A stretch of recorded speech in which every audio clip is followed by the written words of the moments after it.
Hi guys, क्या हाल चाल? सब बढ़िया। चलो हम लोग चालू करते हैं यूनिट 8 कंट्रोलिंग। 6 नंबर है यहाँ पे इस चैप्टर में, तो बढ़िया से देख लेना। चालू करते हैं फिर। तो देखो, पहले हम लोग देखेंगे ऐसा कॉन्सेप्ट कंट्रोलिंग है। कंट्रोलिंग क्या बोलता है? Controlling is a management function that involves monitoring organizational performance, comparing it with established standards and corrective actions to ensure that organizational objectives are achieved. Acts as a feedback mechanism to guide managers in adjusting plans and processes. तो देखो, ये एक management process है, function है, जिसमें हम लोग क्या करता है, मॉनिटर करते हैं। जो भी अपना जो परफॉर्मेंस चल रहा है ऑर्गेनाइजेशन का, उसको मॉनिटर करता है और देखता है कि जो हम लोग स्टैब्लिश किया था, जो हम लोग सोच के रखा था, जो अपना जो प्लान तो जो था, उसके हिसाब से काम हो रहा है कि नहीं। अगर नहीं हो रहा है तो कुछ चेंजेस करना पड़ेगा, तो वो चेंजेस हम लोग चालू करते हैं। ठीक है। और ये एज अ फीडबैक की तरह काम करता है। किसके लिए? मैनेजर्स के लिए। इन एडजस्टिंग प्लान्स एंड प्रोसेसेस, जो भी उनका प्लान्स और प्रोसेस है उसमें वो लोग कुछ एडजस्ट करना हो तो कर सकता है। आगे देखो, importance of controlling ensures goal achievement, verifies whether the organizational activities are proceeding as planned, plan के मुताबिक जा रहा है कि नहीं, तो वो चीज हम लोग इसमें इंश्योर करते हैं। उसके बाद provides feedback, offers information that helps managers identifying deviation and takes corrective actions. तो क्योंकि हम लोग जो परफॉर्मेंस है वो मॉनिटर कर रहा है, तो जो मैनेजर्स वगैरह वो आइडेंटिफाई कर सकता है कि कहाँ गलत जा रहा है और उसमें हम लोग करेक्शन चीजें। ठीक है। नेक्स्ट क्या है?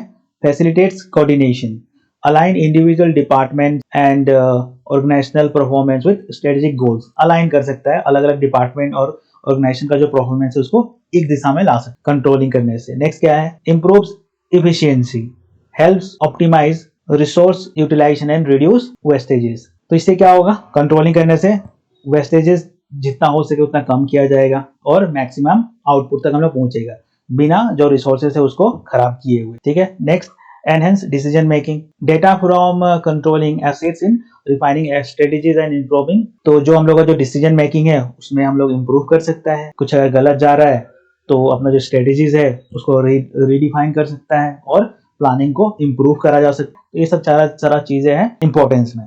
चलो, इंपॉर्टेंस देख लिया, कॉन्सेप्ट देख लिया, इसका लिमिटेशन भी देख लेते हैं कंट्रोलिंग का। तो कंट्रोलिंग का लिमिटेशन देख लेते हैं। Rigidity, over emphasise on controls में reduce flexibility and stable innovation. अगर तुम ज्यादा कंट्रोलिंग करने लगा तो क्या होगा? उससे फ्लेक्सिबिलिटी खत्म हो जाएगा और इनोवेशन भी नहीं हो पाएगा। नेक्स्ट क्या है? Time consuming and costly. तो इसमें टाइम कंज्यूमिंग तो है ही, कॉस्टली भी है। Establishing and maintaining control systems can be resource intensive. Measurement difficulties, some performance aspect specially qualitative ones are hard to measure accurately. Over control, excessive control can lead to micromanagement, demotivate employees। अगर तुम बहुत ज्यादा सख्त करने लगा चीजों पे तो उससे क्या होगा? जो एम्प्लॉइज है उनमें भी एक डिमोटिवेशन आ जाए। तो ज्यादा कंट्रोलिंग भी नहीं करना है, थोड़ा सा एक फ्लेक्सिबल की तरफ जाना है। External factors, uncontrollable external factors में रेंडर स्टैब्लिश स्टैंडर्ड। तो एक्सटर्नल फैक्टर्स मतलब जो तुम सोच के नहीं रखा है वो चीजें अगर हो गया तो उससे तुम्हारा सही जगह पे नहीं बैठ सकता है। तो ये सब सारा चीजें हैं। चलो आगे बढ़ता है। नेक्स्ट है relationship between planning and controlling. ये इंपॉर्टेंट है, इसको देखना बढ़िया से। Inter related functions, planning sets the objectives and establishes the performance while controlling monitors actual performance against these standards। तो ऑब्जेक्टिव में क्या होता है, प्लानिंग में क्या होता है? हम लोग जो भी हम लोग जो ऑब्जेक्टिव है उसको सेट करता है कि हाँ यहाँ तक पहुंचना है। और मॉनिटर में क्या हो रहा है? मॉनिटर कंट्रोलिंग में यहाँ पे चीजों को हम लोग एक्चुअल में देख रहा है, ग्राउंड लेवल पे देख रहा है कि हाँ जो अपना जो स्टैंडर्ड्स है जो हम लोग सेट कर रखा है क्या उसके हिसाब से जा रहा है कि नहीं। तो दोनों में रिलेटेड तो है, इंटर रिलेटेड फंक्शन तो है। नेक्स्ट क्या है? Feedback loop, controlling provides feedback that can lead to the revision और refinement of plans। नेक्स्ट क्या है? Goals alignment, together planning and controlling ensure that organization efforts remain aligned with its goals। तो गोल alignment करा जा सकता है हम लोग प्लानिंग और कंट्रोलिंग के द्वारा, क्योंकि प्लानिंग में क्या हो रहा है? ऑब्जेक्टिव हम लोग तय कर दिया और कंट्रोलिंग या चीजों को हम लोग देख रहे हैं कि हाँ कितना सही जा रहा है, तो उसको हम लोग अलाइन कर सकते हैं। नेक्स्ट क्या है? Proactive versus reactive. Planning is proactive, proactive मतलब setting a course of action, तुम सेट कर दिया कि हाँ यहाँ तक पहुंचना है। और कंट्रोलिंग में क्या है? Controlling is reactive, making adjustment based on performance. अब जो भी चीजें चल रहा है उसमें एडजस्टमेंट करते रहना। ये चीजें अगर सही नहीं जा रहा है तो उसमें कुछ चीजें ऐड करना पड़ेगा, कुछ माइनस करना पड़ेगा, तो वो चीज है। तो जो प्लानिंग है वो प्रोएक्टिव है, मतलब वहां पे हम लोग सेटिंग कर रहे हैं कि इस हिसाब से हम लोग को जाना है, इस डायरेक्शन में जाना है। और कंट्रोलिंग क्या है, जब हम लोग उस दिशा में चल गए हैं क्या एडजस्टमेंट करना है वो चीज है। यहाँ पे मेनली हम लोग रिएक्टिव लेता है, ठीक है।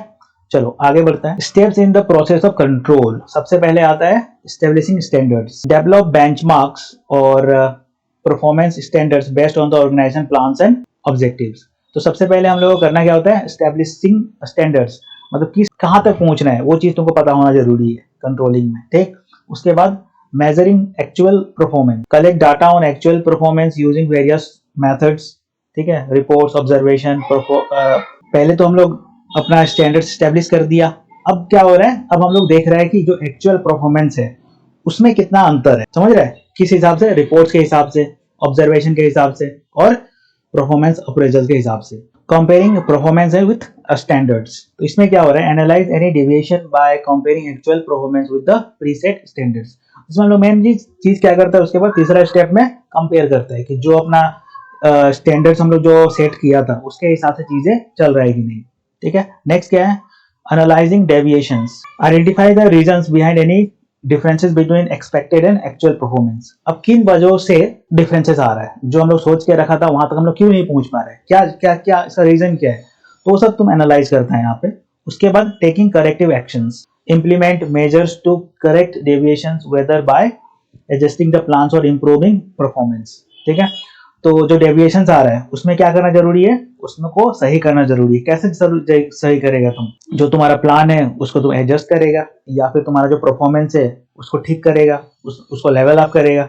नेक्स्ट क्या है, follow up, continuously monitor the effects of corrective actions and ensure that they lead to improve performance, ठीक है। उसके बाद फॉलो अप, मतलब मॉनिटरिंग चलता रहेगा, अगर कुछ भी गलती हो रहा है उसको ठीक करा जा सके फ्यूचर में, तो वो चीज है।